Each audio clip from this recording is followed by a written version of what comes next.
Welcome to Living in 3D Power, a space where questions matter, stories heal, and joy is our practice. I'm Dr. Amber Sessoms, and each week I sit down with my daughter Emma to talk honestly about life, identity, and the power of wonder. This season, we're guided by a sacred invitation. What would it look like if joy was our strategy, not our reward? Here, we discover truths long buried, discern paths toward freedom, and devote ourselves to living with authenticity and love. Together, across generations, we're learning that joy is not the prize at the finish line. It's the rhythm that carries us forward. Hey, y'all. So I decided to do something a little different to start off this episode. Every Sunday, I have a Sundays in 3D newsletter that goes out on my Substack. So I will put the link in the show notes, but I really offer that to you as a subscription. It's a free subscription, but it allows you to be a part of this community where you can get my musings, you get additional questions that Emma and I ponder together or that I reflect on independently. And every Sunday, again, I put those musings and those reflections into a newsletter for all of you to kind of unpack your week. And there's also an invitation in there. So what I'm going to do, I'm going to read parts of that newsletter to y'all before we kick off the episode with Emma. So I titled this Sundays in 3D, Honoring Your Name Story. What's in a name? Hey collective, it's late. I recorded this one late, y'all. But I just wanted to take a moment to reflect on the power of legacy. Last week, we posted little Emma's debut solo interview with her namesake and great-grandmother, and the engagement has been something I did not expect. On YouTube, the clip of Emma inquiring about her name story has been viewed 20,599 times and liked over 2,000 times. These growing numbers, coupled with the comments, really gave me pause. OMG, this brought me so much joy. This is what it's all about. What a beautiful moment. Oh my goodness, it was a wonderful interview. It reminded me so much of me and my grandmother's relationship. You got me over here snotty, Amber M. Sessoms. I sure miss my gram. I wish my grandma was still here so I could tell her my baby girl is going to be named after her. When I think of wealth, this is it. Healthy, intergenerational, familial relationships where love, lessons, resilience, and joy exist. This conversation is so beautiful. Listen to the full podcast. This conversation is so precious, and it's beautiful that you have this moment captured for future generations. Thank you for sharing this name story. This last comment was from my dear friend Ellen Min, who recently posed a profound question. What's your name story? Her name story as a Korean-American woman has been one of reclamation. It was in the arduous process of legally changing her name back to her Korean family name that she had her own homecoming. And through this experience, Ellen holds space for other individuals to explore, as she says, the histories, emotions, and identities that live inside them, and explore tangible ways to foster belonging in our personal and professional lives by giving honor and respect to names. This is liberatory work that doesn't just rest with adults. It is something children can and should explore, especially in a world that has robbed so many historically marginalized people of their identities. However, as I said in response to Ellen's LinkedIn post, my people were born on the water, as Nicole Hannah-Jones told NPR. We were a people who were forced across the Middle Passage, many of us speaking different languages or different dialects and coming from different regions of West and Central Africa, and from different peoples. But in the hull of the slave ship, we have to become a new people. We were severed. We were kind of born in the womb of the ocean. We're starting a new people here, not losing what we brought in our minds from the continent, of course, but that we are a people who no longer have any other country but here. Everything that this country tried to do to us through slavery, what they didn't realize is they created the most American people of all. And maybe this reflection speaks to what so many of you have felt in Emma's name story.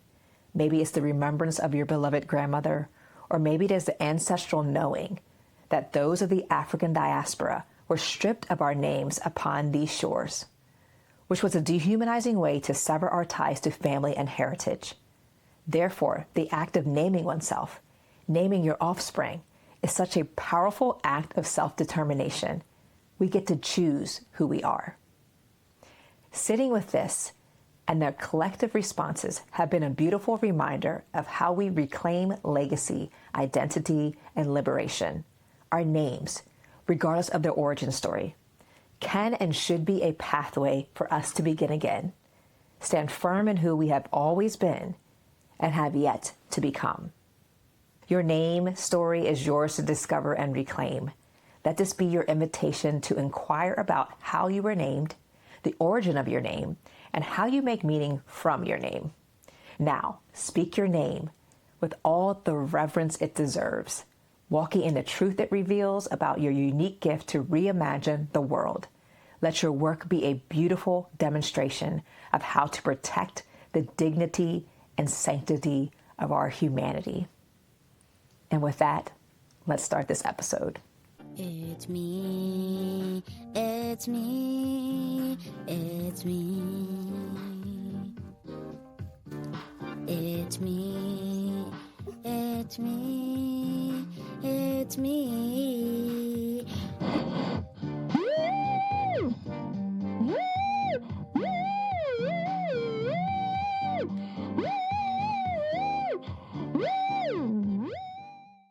Hey, it's me, Emma Marie Sessoms. Welcome back to Living in 3D Power, and today we are going to be talking about our names. Since you guys loved the video about how I got my name. Your face, if y'all can't see her face. They love it so much, Emma. I took a short clip of that where you asked Graham about being there at your birth and how surprised she was learning at your birth that your name was Emma. Oh, and it has over 20,000 views and over 2,000 likes since we posted it on Wednesday. So there's something about that I've been reflecting on. It's bringing up emotions for people. Some people have been saying things like, oh my gosh, I was named after my grandmother, or I named my baby girl after my grandmother, or before she passed, so she died 4 months after, or my grandmother has since passed, but I hope she knows I'm naming my baby I'm carrying after her. So it's been really sweet to see people's responses, even to you and Graham's interactions. People have been saying, I'm tearing up thinking about my grandma. So there's something really special about a bond with your grandmother. And I think it makes it even more special because they're really attached to the story. And you gave your whole name, Emma Marie Sessoms. So you want to tell them where you got that whole name from. If they missed the last episode, go back and watch that one for sure. But Emma Marie Sessoms. So I got Emma from my great grandma. I got Marie from She's also your great grandma, Daddy's grandma. And then I got Sessoms from Daddy. Yeah, and Marie, so Noni died before you were born, so we called Daddy's grandma, which is Tom's, and she calls Tom, which is her grandmother, Tom. Her name is, what's her actual name? Jerry. So Jojo, my oldest, named her Tom. And I think it's really cool because I've been talking to a lot of grandparents who are like, well, I'm going to let my grandchild decide what the name's going to be, what my name is going to be. When I have kids, you're going to be called Gram. Gram? Am. Gram, am.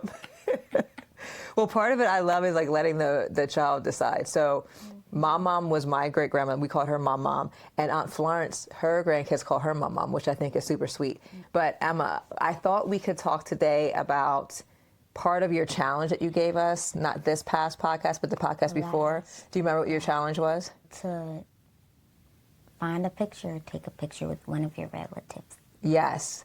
And then what do you do when you find that picture? Think about something that you love doing with them. Oh, I love that. So you have a picture here, and what picture, we'll put it on the screen, y'all. Like, can you describe the picture for those who are listening and not actually viewing it? She's trying to do ASMR. What picture are you holding? This is a picture of me and Graham when I was first born. Like you're a fresh baby. You're just a couple minutes old. And that's the picture where she learned your name and she's holding you. I was the cutest baby of all of them. She's very modest, y'all. She was super cute. Look at that face. But the interesting part is they fill out paperwork, demographic information when you're born, and they check your race and ethnicity. I should have brought my book. It has that in there. They thought I was Asian. They did. They checked Asian on her paperwork. I still have it because I will never. I was a light baby. She was very light, and she has beautiful almond-shaped eyes, but they thought that she was Asian. And then the best part was they just scribbled that part out, and then they checked black. I was like, what is going on? But then Tom went and got her ancestry done. She did the ancestry because when Daddy was a baby, they thought the same thing about him. So Tom got it done. And what did Daddy say? What did he? Is it Filipino? Yeah, he's Filipino. He's 15%. I don't think it's 15%. He said 5 or like 15. Maybe 5. So yes, you and Daddy have very similar eyes, and I think that is definitely why they thought you were Asian. And then they were like, "Oops, let me check that." I don't know what made them change that without having any conversation with us, but nonetheless, that was really interesting. But the only thing I want to correct is when Graham was talking with you about the name story, she said that Daddy and I kept the secret to ourselves about if you were a boy or a girl, and we didn't even know. We didn't want to know at all. So no one in the family knew what you were going to be until you were actually born, because you were going to possibly be the third girl, and your dad was like, oh my gosh, if it's another girl. So we just were like, once you see the baby, you can't be like, oh no. So we didn't know until you were born. And then what happened was prior to, I think I was in triage, and I think Graham asked us what the names were going to be, and your dad gave away the secret, but she doesn't remember that part, which I think is good. And she said she thought we were joking. But a really beautiful part is that Graham was there for each of my girls' births. And the other awesome part is she was there when I was born. So I have the picture, and I'll flash it on the screen, but you can see, because I was born in 81, but you can see the picture of me, my really round, chubby face, and Graham right there. So I just think it's such a beautiful legacy that she has been there to witness my birth and all of my girls' births, and then to capstone it with you being named after her. But again, it was just really moving for people to think about their grandmas and be like, oh my gosh, I named my baby after that, or I'm named after my aunts and my uncle and all those things. And then my friend Nicole said she calls Graham Emma Sr. Because when you have juniors on the male side, it's usually like Uncle Martin is Martin Sr., and then Martin Jr., and then Martin III, so she calls Graham Emma Sr. But we call Graham what? When we're referring to both of you, and sometimes people get confused about which one we're talking about, what would we say? Little Emma and Big Emma. Little Emma and Big Emma, yes. So we thought too... I'm the Big Emma, obviously. Right, definitely. Why are you the Big Emma? I have a big personality. Actually, you took the words right out of my mouth. This is very true. Big personality. Now you took it a little too far. You were like, big personality. Exhibit A, y'all. You see? The actor in the family. So we also looked up what your name means. What does your name mean? Emmanuel, universal, and whole. I love that. What do you think about those 3 things being part of your name? I like them. What do you like about them? Universal. Universal? Galaxy. Oh, yeah, that's cool. That's a nice way to think about it. Universal galaxy. What about whole? Whole Does that make sense? Whole personality. When I think of whole, so I talk a lot about, in my work, wholeness. And wholeness really means that you're mind, body, and spirit, that you're authentically who you are, that you're attuned to yourself, that you're aligning yourself with your values. I am. Yes. So we talk about that on the first season. We really talked about values. So that you're whole. And then what's the other part? Emmanuel. Emmanuel. So what is that? It means God is, I forget. So Emmanuel, God with us? Yeah. So Jesus, another name for Jesus. That's the one I didn't ever know. I never knew that that was your name. It makes sense now. It's like a shortened version of it. A-M-M-A. So, y'all new listeners, my name is Amber, and Emma looked up what my name means, and it's Arabic for it's Anbar, and it's interesting that I have friends from other countries. They will say Ambar when they say my name. It sounds kind of like that. I think that's the way they say my name. So it's a perfume substance. She loves amber scented things. And You're right. Anything that has an amber scent in it, please. The candle. Candles, she has a ton of them. And If it says amber, I'm buying it. especially with Palo Santo. Come on, Palo Santo and amber together is a combination. That's a She favorite. has a perfume with Palo Santo. And then she has this big candle of, it's like a... It's Palo How We Santo. Heal by Alex And it's L. like this big. It's giant. Yes, Alex L., who is an awesome poet, all the things. Follow her on Instagram. I'll link her in the, not bio, Lord, I'll link her in the, it's called Story Notes or something like that. I can't even think what it's called. I don't know. Caption. But it's something like that, but my brain is not working right now. Brain fart. Brain fart. Yeah, so she has a candle, and we must have a similar love for Palo Santo because she put Palo Santo in her candle and in her perfume. Too many things with Palo Santo and amber. Never enough. But anyway, we'll talk about this a little bit later. But so yes, Yeah. my name means that, but it also is that resin. So it makes me think of Jurassic Park. Remember he had the walking stick and it was the amber with the insect inside of it? I was like, that's all my name means. It's a resin. It means the sky. Yes. But also I think of I like mustard jello. So I like that kind of tone. So amber tones, amber scents.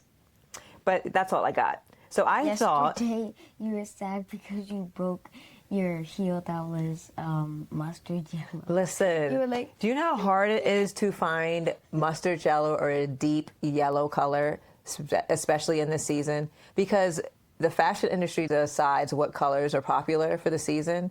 So it's really hard when I have a color that I like, that I can't find it because it's no longer the color right now. And it's a particular shade of yellow. It's not bright yellow, night yellow.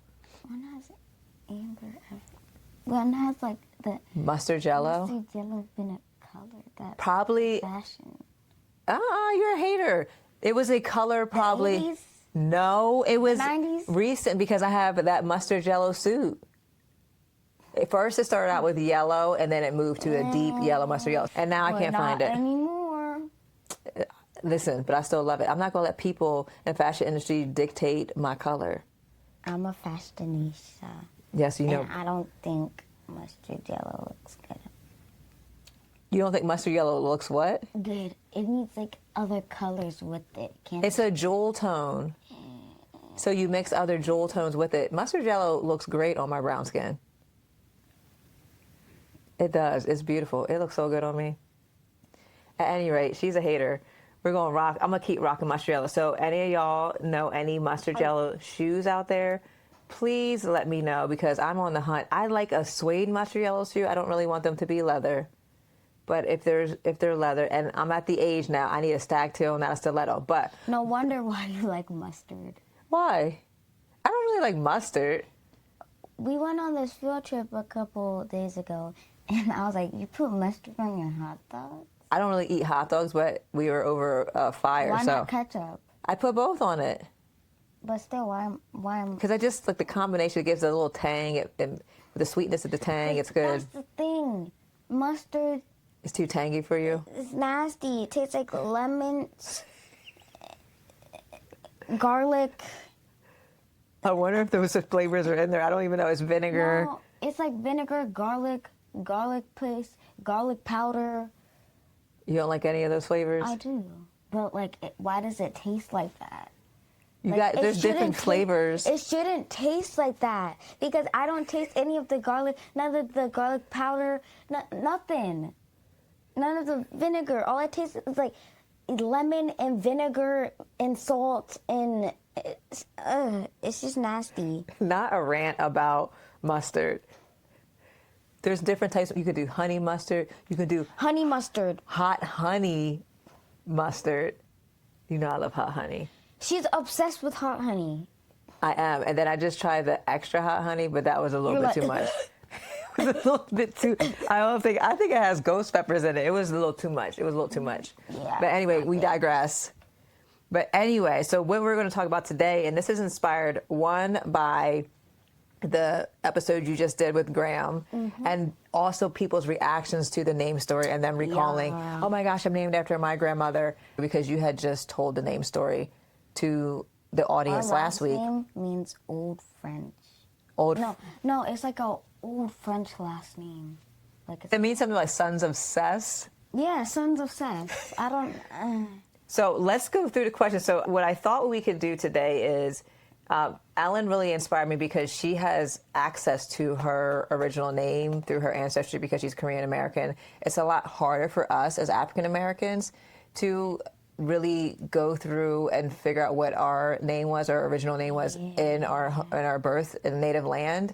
So even though we have the names of those who enslaved us as our last names, a lot of us have reclaimed that. But also, I think even if we can't know the origin of our really true name from back in the continent or Western Africa, we can still say, what is our first name? What's our middle name? What's our last name? But you said Sons of Cess. But so the question I have for you is, do people always get that name right? Sessoms? You're shaking your head no. So what are some of the things that they say? Sessions. And it's spelled, y'all, Sessoms. And people say sessions, I would say 60% of the time, if not more. And I don't know what it is about seeing the name, but I think it's the SESS, and they just don't even do any work after that. They're like, it's sessions. Their brain just automatically says sessions. They didn't read the rest of it. Dr. Amber Sessions. So, or I get sesame without the S on the end. People forget the S. Sometimes if my friends are being funny, they're like Sesame Street or Sesame Seed. Your dad said that one time he was explaining how to say the name to someone. He said, think of sesame. I had never thought about that. I said, oh, that makes sense. Sesame Street, Sesame Seed. Sesames, yeah. But people get that wrong a lot. And then I know your dad will say, it's a Southern name. Because people are like, where's that name from? Old France. Old France. Oui, oui. We'll have to ask Maya about that because Yeah. Did you say baguettes? Baguette. Now I'm hungry. Yeah, we're gonna eat maybe some baguettes. We'll see. So here's some other questions I want to ask. So y'all can do this activity at home. I'll post maybe a link to some name story activities that you can do, and some disclaimers that when people are telling the origin of their names, and they can get to choose, right? They can choose first name, middle name.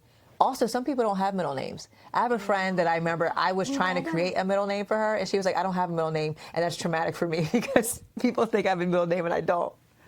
So some people don't have middle names. So the activity is giving people permission to choose. So for us, a lot of African Americans, it might be hard when you're like, tell me the origin of your last name. We don't know it. There's a lot of trauma attached to it and a lot of unknowns. So if you give people permission, it's more inclusive and say, you can tell me about your first name. About a girl who didn't have a last name. I mean, middle name. Oh, I think I kind of remember that. It was in class. Why didn't she have a middle name? Just because they didn't give her a middle name? Was she okay with that? Did that bother her? That bothered her, but then she became confident. Ah. And then she liked not having a middle name. Yeah, and you're unique in your sisters because all your sisters have two middle names and you have one. Why didn't you give me two?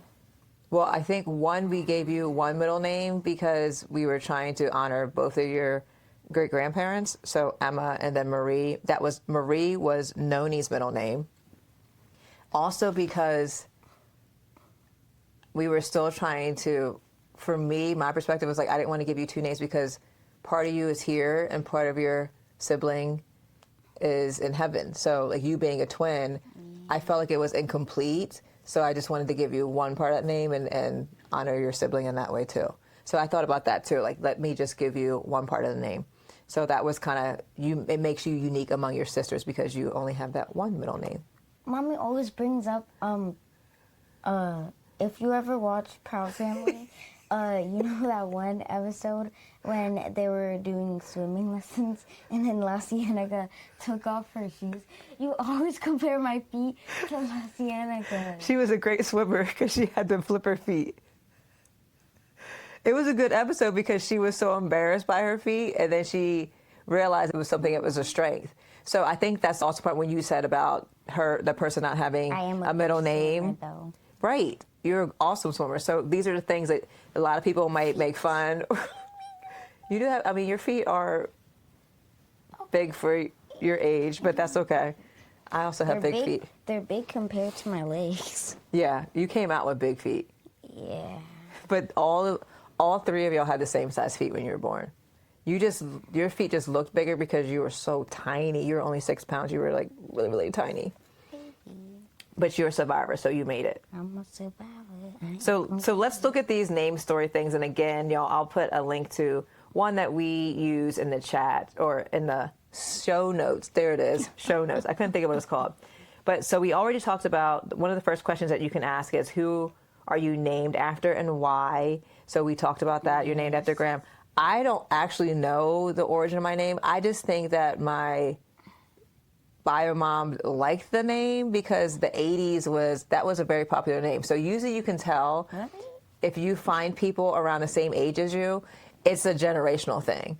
And when you were born, all the older, quote unquote, older names were coming back in style. You think about the parents that are having the kids, they're being nostalgic about what names they liked when they were little. So I think that might have had something to do with it. I have a list of baby names. I don't know why you're even thinking about this at 10. I don't know. It's at just 10, fun. she's already listening to baby names. When I get bored, I just write them down. Is Gertrude one of them? For all the Gertrudes out there, your name's beautiful. She's a hater. It just sounds like a vegetable. Gertrude sounds like a vegetable? I think it's Gertrude Chocolate. It's a chocolatier company or something like that. It sounds like a vegetable. So what's the top name that you're thinking that you love the most? I really don't know. You don't know? Sky. You said that Sky. Why Sky? With an E on the end or no E? Why? Some people spell it with the S-K-Y-E. I have a whole list. It's in this like ginormous blue book. Do you want me to get it for you? No. Yes. I'm getting it. Oh, here she goes. Now she got to get up and go get this book. Sky. It's not in order though.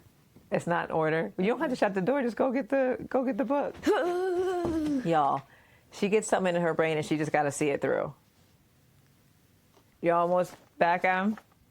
She's finding it in her room. Her room's right across the hall. That was quick. Where was it? On your bookshelf? So again, I think the name Amber was really popular at the time. But you know what? I didn't like my name. Why not? Pretty name. I used to want my name to be Ebony. Because I was trying to think of, in my head, what's the blackest name I can think of? Because I felt my name did not represent what I looked like because I didn't see it represented on TV. And Ebony literally means black. So and I remember I found an Ebony that I knew growing up, a black girl, and I just thought it was such a beautiful name. And anyway, so now when I meet, there's actually an Amber that goes to our church, and I was like, oh, black girl. So when I meet black Ambers, I'm like, oh my gosh. Oh my God.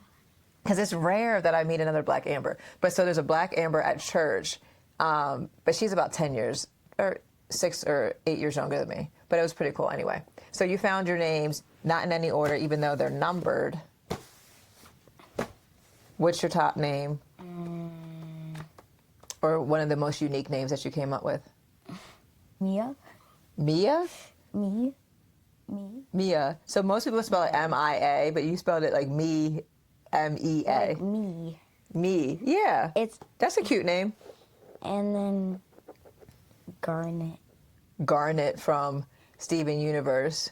And I like the stone. You like the stone. And that's usually sometimes people like something and they're like, ooh, I want to name it. So maybe I really believe that my mom just said she heard the name and she liked the name. I don't think it had anything to do with her liking resin from a tree. Girl names, boy names. What's the boy name?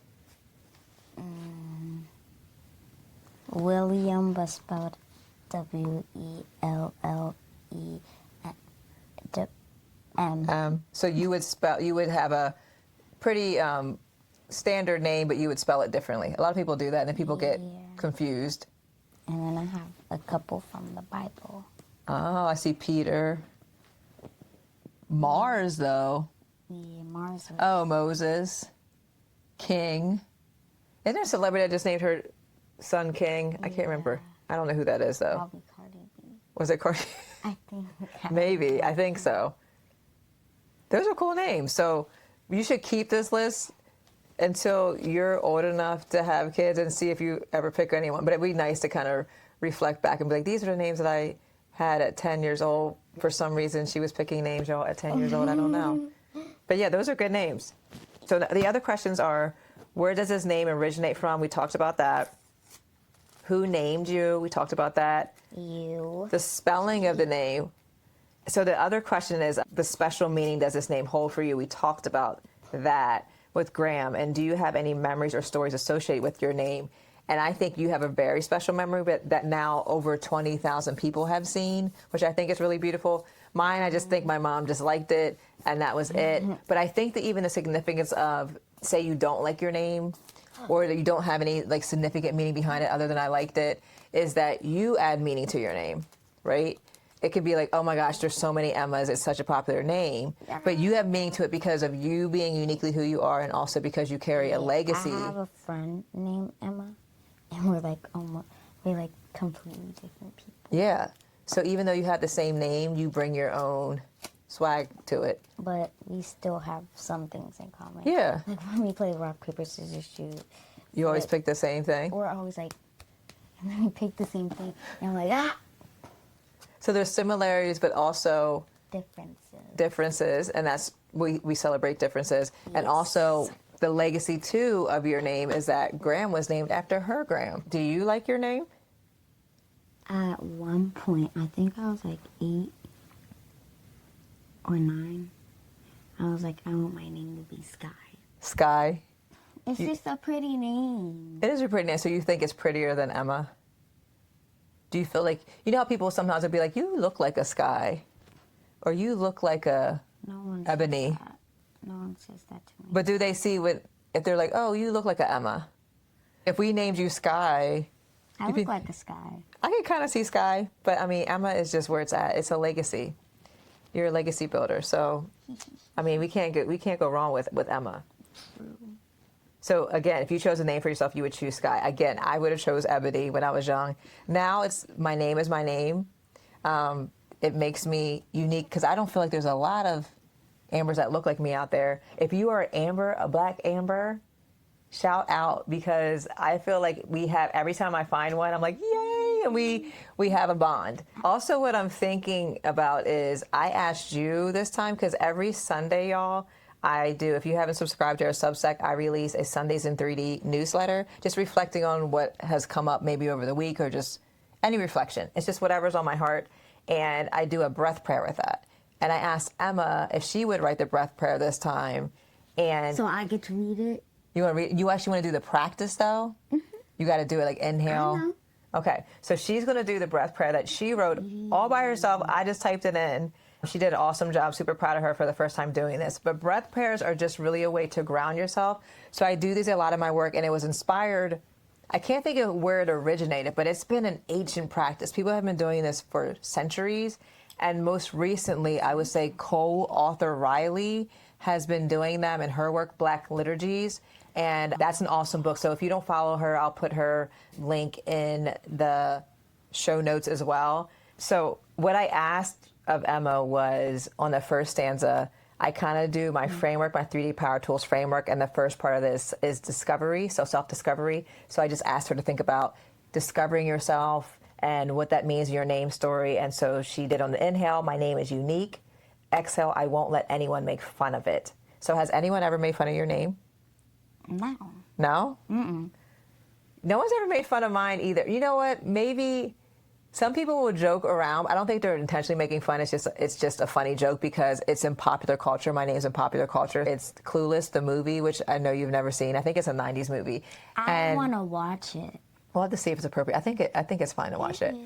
But I have a friend from college, Khalifa, and she'll still to this day be like, say ambular, because that was a part of the movie. So, and then this makes me also think of nicknames. So, Ambi Butt Butt. you weren't supposed to tell people. Ambi Butt Butt. That is a horrible nickname.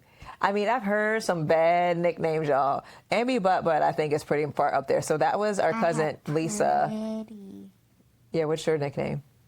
Emma Boo. I don't even know. I came out with MM and Emma Boo. And M. Yeah, Get up, M. Yeah. How do you shorten a name that's already short? So some people call me Am. So Aunt Joe calls me Am, and we call her Joe, and her name's Joanne. I don't know why we shorten names shorter than they're already short. Your dad's friends call him Dev, and Tom calls him Deb. Yeah. I've never once called your dad Dev. It's always Devin. Names for daddy. Well, the funny part is, Aunt Dana and Uncle JJ make fun of us because what do we call each other? Mommy, mommy and daddy. And she thinks that's the funniest thing. She's like, why are you calling each other mommy and daddy? I'm like, I think that stemmed from Tom and Papa because they call each other mommy and daddy. And I don't know why, but your dad started doing that, and that's what we call each other. But it's usually in front of y'all. I don't think we're like by ourselves with like, hey daddy, hey mommy, because that's super weird. But maybe we do. But we don't have nicknames for each other. Oh. I've never been a big nickname for it, but I don't know. Like, and then Maya is Maya Moo or Moo. No one's ever, I don't call her Mai Mai. I know. Some people do, but I think that's more Uncle Blake's daughter is also out of Maya, and they call her Mai Mai. But anyway, so I digress. So thinking about not letting anyone make fun of your name, it reminds me of Lavi Ajayi's. So Lavi Ajayi Jones wrote a book recently. The name of the book is something related to people mispronouncing names of people. That happens a lot. So that happens with our last name. And I will meet people, right, from other ethnicities, other cultures, and they will give me a quote-unquote American name. And I'm like, no, what's your actual name? I can take the time to learn your name. But they will say, oh, just call me Kay. Just call me Sam. And I'm like, but you have a beautiful name and it has an origin story. But you will find people, because they deal with so many people making fun of them or mispronouncing their name or sick of correcting them, they're putting people's comfort before their own honoring their name. So I think it's really important to get people's names right, and you can spell it out phonetically, meaning, so you can see here how she spells her name out with the hyphens. That helps people to be able to say it phonetically, to get it right. And practice and rehearse that so you know people's names. I think it's really important. So I always honor that in people. So when you said that, it made me curious. Ajayi. Ajayi. So I'll also link that book because I think it's important for kids to honor their names, or where they meet their classmates that might have a quote-unquote unique name, that they learn to honor their actual name. I think it's really important. I don't like to call people by like their shorter names. That's why I call my friend Isabella instead of Bella. Yeah. And sometimes people will tell you, people have nicknames, and they'll be like, that's not for you to call because we ain't cool like that, right? Like, if we cool, you can call me that. Like, if someone's going around calling me Ambi Butt Butt, I'm going to have a problem. You know me like, I don't know who you think you are. Y'all better never, ever call me that. The Emma put my whole nickname. She put my whole nickname out into the internets. Jeez. And now we got Graham's name, because what was hers? Pinoche. She left out olive oil. They used to call her olive oil from Popeyes because she was really skinny. Graham's still really thin, but yes. So the other part, your second stanza, was more related to the framework of thinking about reclaiming and your strengths and your values. And so what you said was, my name is a part of me. It is my legacy, which I loved that part. And then the last part is really talking about how are you going to continue on? What is your legacy going to be in action and community? And you said, my name means whole. Let it be honored for generations. So I think about legacy, right? What are you going to leave behind? Like, what is my legacy that I leave behind? And our pastor talked about that a little bit today. And legacy, right? So we think about Maya Angelou. He was quoting her and saying, when you transition on, it's not about what you did for people. It's about how you made them feel. So what do you leave on? And also, he was talking about music, like timeless music. So Michael Jackson, Janet Jackson, like Frankie Beverly and Maze, all these songs that you put that Temptations, you put that music on today, it's still going to be a hit because it's timeless music. And you think about those little one-hit wonders, it's not timeless music. So you want your legacy to be timeless. So a century from now, whatever you are purposely put on this earth to do, people will remember that, especially in our generation, in our family. We will remember the seeds that you planted, the lessons that you taught us. It's hopeful that the generations will continue that on. So you're planting a seed that the next generation will come in and be able to get the fruits of that. So that's the goal. So I'm hoping I'm planting seeds that then you will help to flourish and nurture. And it's going to be using your hands, because she makes fun of me, but watch. When you're my age, you're going to be using your hands a lot too. Watch. You'll be like, when you're old, you'll be like, Mom used to use her hands a lot. And then you'll start doing it. You kids better stop with all that noise you're making. Like I'm conducting a choir or an orchestra. So on that note, I think your breath prayer is beautiful, and it's titled Breath Prayer for Honoring Your Name Story. So on the inhale, you repeat something, and on the exhale, so you hold it on the inhale. On the exhale, you just release that long extended release as Emma's reading it. And it's just a way to ground yourself and come back to being. So Emma's going to... Make sure you do it. You can do this. We invite you to do it with us right now. Maybe we'll add some music to it. Music. But Emma, so let's see how you do this. So Emma's going to model this. We're going to do it along with her. Sometimes I put a hand on my heart, over my heart, and one on my belly. I just put it on my belly. Yeah, so you want to feel that on the inhale, go in, on the exhale, come back out. But it just grounds you and brings you back into your body, makes you feel more present and grounded. I wrote this all by myself. You did all by yourself? I'm so proud. Okay, so we'll let you guide our practice. Inhale, my name is unique. Exhale, I won't let anyone make fun of it. Inhale, my name is a part of me. Exhale, it is my legacy. Inhale, my name means whole. Exhale, let it be honored for generations. Emma, I think that is so beautiful. So what I hope, y'all, you can come back and visit that over and over again. I'll put that in the show notes as well. You subscribe to our Substack, you'll get those breath prayers every week. You'll also get them from our Instagram page. I hope just even you doing that short breath prayer. Sometimes I extend mine a little bit longer and do it a little bit slower, because what happens is your heart rate will decrease. My heart rate decreased. Yeah, you'll notice that it'll decrease. Sometimes you feel disconnected or just numb. You ever feel that way? You're just like kind of going through the motions. You feel kind of numb, and then it'll just bring you back into your body and be like, wow, I'm present. I'm here. I'm grounded. I'm rooted. So I think that's a beautiful practice. Please engage in that. I hope you take some time to breathe with us. And as we do that and we leave, what's your chicken nugget wisdom for this episode as we talk about our name story? Or maybe a challenge you have for people?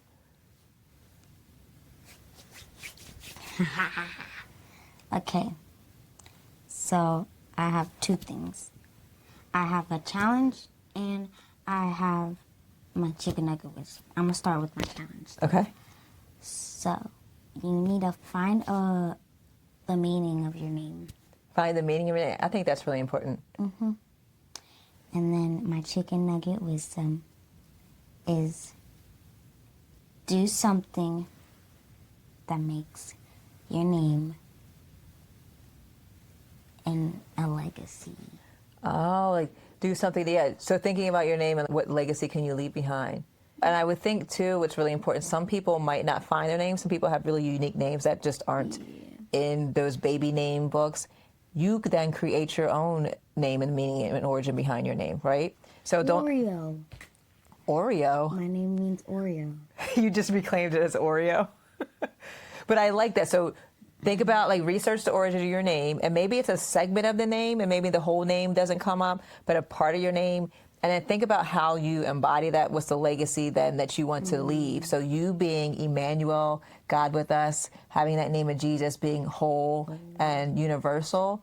how do you show up like that every day? Because sometimes I believe that people name you and it's a prayer over you. So when you are named, a lot of people put reverence over that. So naming you that name, having a legacy of Graham and her grandmother on you, what does that mean for you and your legacy, and how do you carry that forward? I think it's beautiful. And me being the color of amber that I love so much. And the sky. The sky. So every time I see an amber sky, I'll think that God created that beautiful sun, that beautiful sky, and he also created me, and I am good because I was created in the image and likeness. So I think that's beautiful, Emma. That's the challenge.